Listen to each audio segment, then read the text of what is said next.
Okay, ang date ngayon ay July. July tayo. July 27. Bali, tag-ulan. Pero ito, yung ating bonsai, parang namamatay siya. Ayan, no? Kaya, i-save natin siya. Itatry natin siyang i-save kung makaka-recover ito. Kasi ang issue guys, nung fish pond, nilagyan ko ito ng waterproofing, baka naka-apekto sa halaman, kaya para siyang namamatay, dying bonsai. So ayan, nugasan natin. Tapos ang isang way para malaman natin kung buhay pa siya, yun, scratch natin yung stem. Kung makikita natin ito, kung brown color na siya, yung dead na yan, dead na to eh. Yung ibang part, tignan natin. Ito medyo green pa. Ayan, buhay pa yan. Buhay pa. I think makaka-recover ito.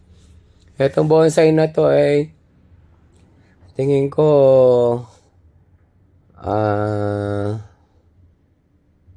more or less 20 years. More or less 20 years pataas to. Matagal na to sa akin. Tapos matagal na yan. Nakakuha namin yan sa kanal. Ayun, kinuha lang dyan. Baga, nag-bonsai hunting.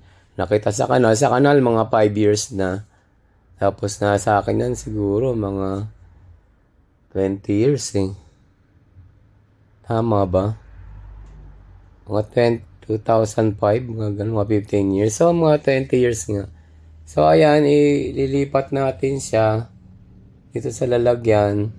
Sa malilim, dito may shaded area. Lalagyan natin ng lupa. Para ito dun sa fish pond, meron lang siyang tubig. Parang aquaponics siya.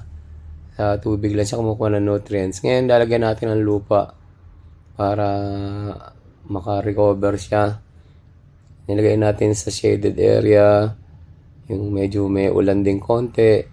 Tapos malilim. Wala munang direct sunlight. So, tingin ko ito makaka-recover naman dahil may mga buhay pang parts.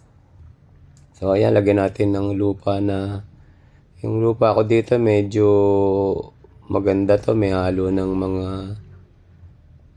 organic. May konting organic na yan. Kaya mataba na yan. So, ayan. Sana guys, abangan nyo kung mabubuhay to ha. Pero sayang to eh. Maganda to, parang peacock. Yung itsura niya nung siya ay malusog. Tagal na yan. So, ayan, mga 20 years tingin ko. So, ayan, diniligan natin. Thank you guys ha. Abangan natin. See you. God bless.